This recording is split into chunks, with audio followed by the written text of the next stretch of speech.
All of his co-workers were gone. What could it mean? Stanley decided to go to the meeting room. Perhaps he had simply missed a memo.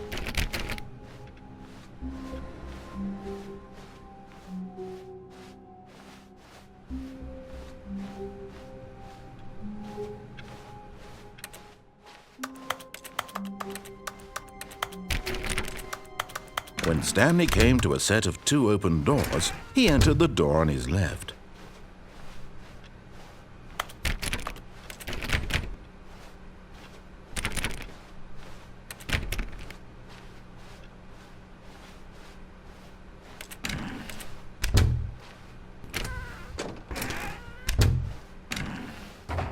Yet there was not a single person here either. Feeling a wave of disbelief, Stanley decided to go up to his boss's office, hoping he might find an answer there. Stanley stepped into the broom closet, but there was nothing here, so he turned around and got back on track.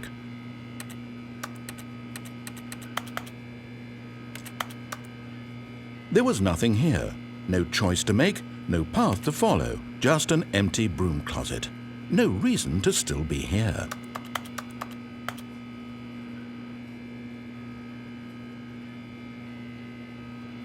It was baffling that Stanley was still just sitting in the broom closet. He wasn't even doing anything.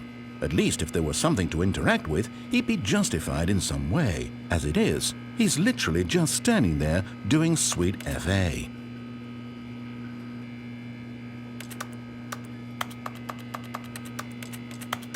Are you really still in the broom closet?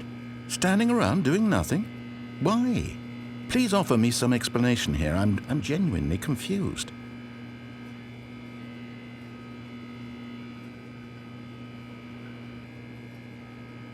You do realize there's no choice or anything in here, right? If I'd said Stanley walked past the broom closet, at least you would have had a reason for exploring it to find out. But it didn't even occur to me because literally this closet is of absolutely no significance to the story whatsoever. I never would have thought to mention it.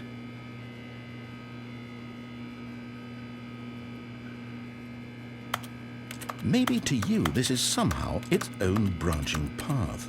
Maybe when you go talk about this with your friends you'll say, "Oh, did you get the broom closet ending? The broom closet ending was my favorite." I hope your friends find this concerning.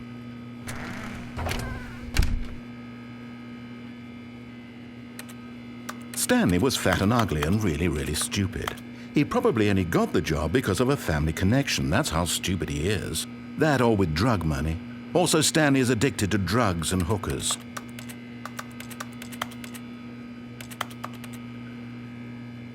Well, I've come to a very definite conclusion about what's going on right now.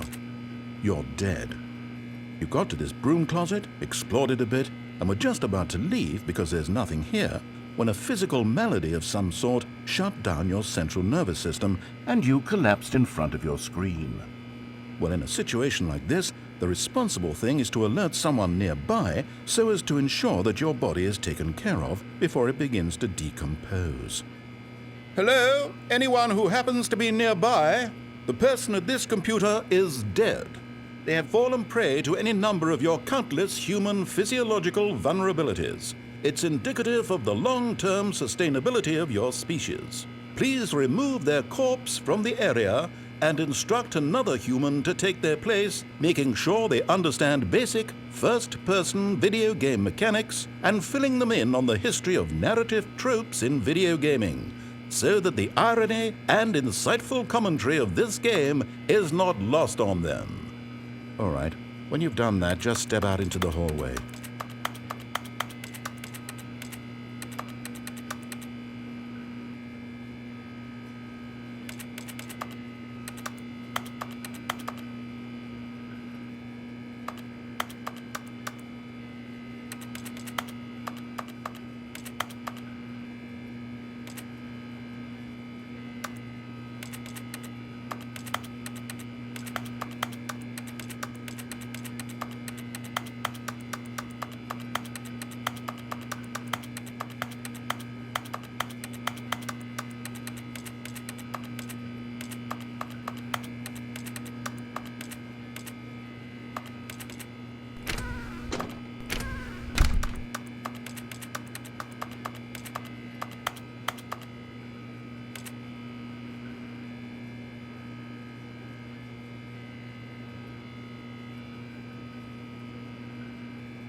Ah, second player. It's good. You too? Unbelievable. I'm at the mercy of an entire species of invalids. Perhaps there's a monkey nearby you can hand the controls to. A fish? Fungus? Look, you can hammer out the details. I'm not particularly picky. I'll just be waiting for when you're ready to pick up the story again.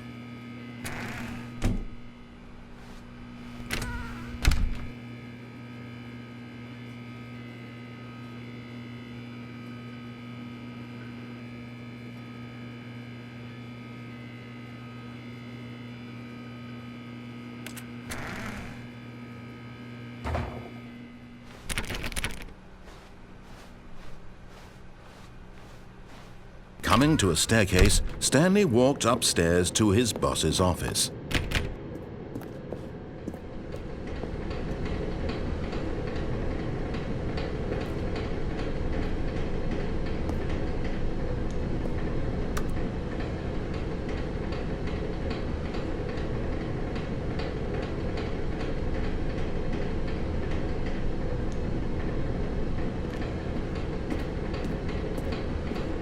But Stanley just couldn't do it. He considered the possibility of facing his boss. Admitting he had left his post during work hours, he might be fired for that. And in such a competitive economy, why had he taken that risk? All because he believed everyone had vanished? His boss would think he was crazy. And then something occurred to Stanley. Maybe, he thought to himself, maybe I am crazy. All of my co-workers blinking mysteriously out of existence in a single moment for no reason at all? None of it made any logical sense. And as Stanley pondered this, he began to make other strange observations. For example, why couldn't he see his feet when he looked down? Why did doors close automatically behind him wherever he went? And for that matter, these rooms were starting to look pretty familiar. Were they simply repeating? No, Stanley said to himself, this is all too strange. This can't be real. And at last, he came to the conclusion that had been on the tip of his tongue. He just hadn't found the words for it. "I'm dreaming!" he yelled. "This is all a dream."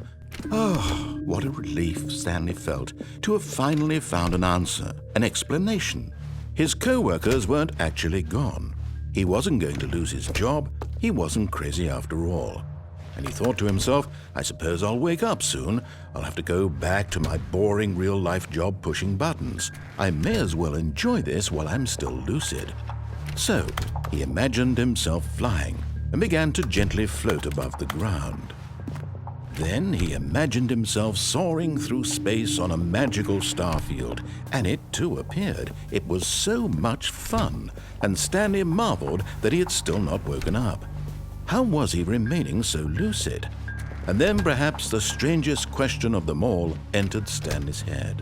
One he was amazed he hadn't asked himself sooner.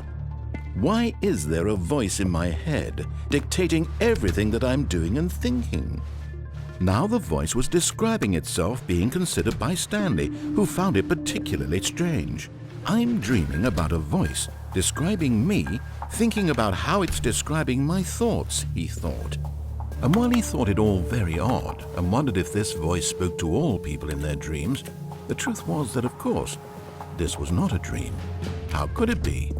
Was Stanley simply deceiving himself, believing that if he's asleep, he doesn't have to take responsibility for himself?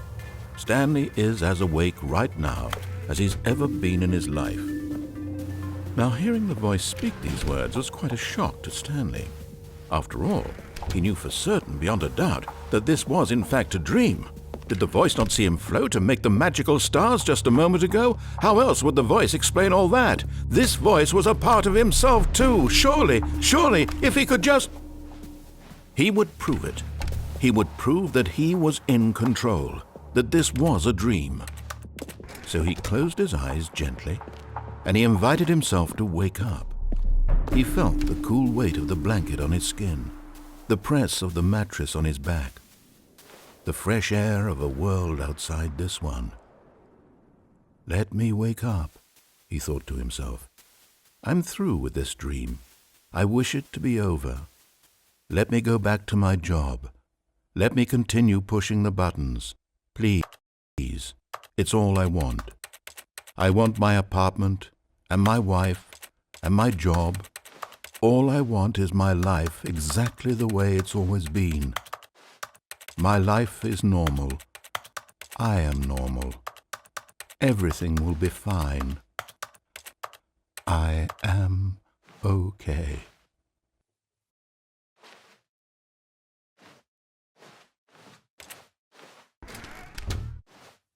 Stanley began screaming. Please, someone, wake me up. My name is Stanley. I have a boss. I have an office. I am real. Please, just someone tell me I am real. I must be real. I must be. Can anyone hear my voice? Who am I? Who am I?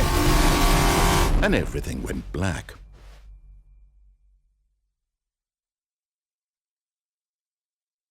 This is the story of a woman named Mariella. Mariella woke up on a day like any other. She arose, got dressed, gathered her belongings, and walked to her place of work. But on this particular day, her walk was interrupted by the body of a man who had stumbled through town talking and screaming to himself, and then collapsed dead on the sidewalk. And although she would soon turn to go call for an ambulance, for just a few brief moments she considered the strange man.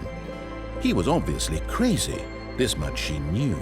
Everyone knows what crazy people look like. And in that moment, she thought to herself how lucky she was to be normal. I am sane. I am in control of my mind. I know what is real and what isn't. It was comforting to think this, and in a certain way, seeing this man made her feel better. But then she remembered the meeting she had scheduled for that day. The very important people whose impressions of her would affect her career, and by extension, the rest of her life. She had no time for this, so it was only a moment that she stood there, staring down at the body. And then she turned and ran.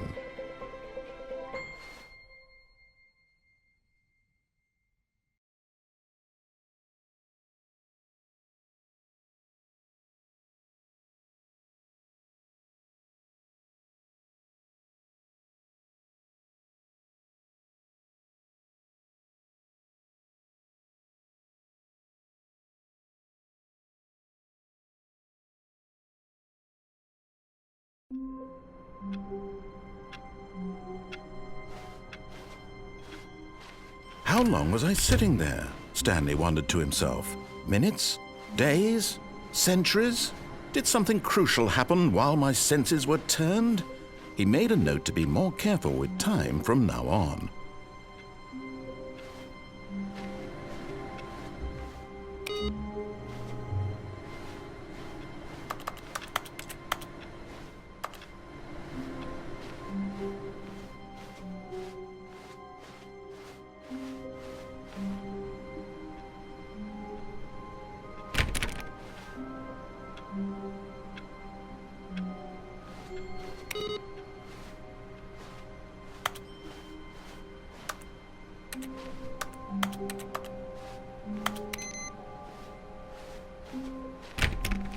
Stanley went around touching every little thing in the office, but it didn't make a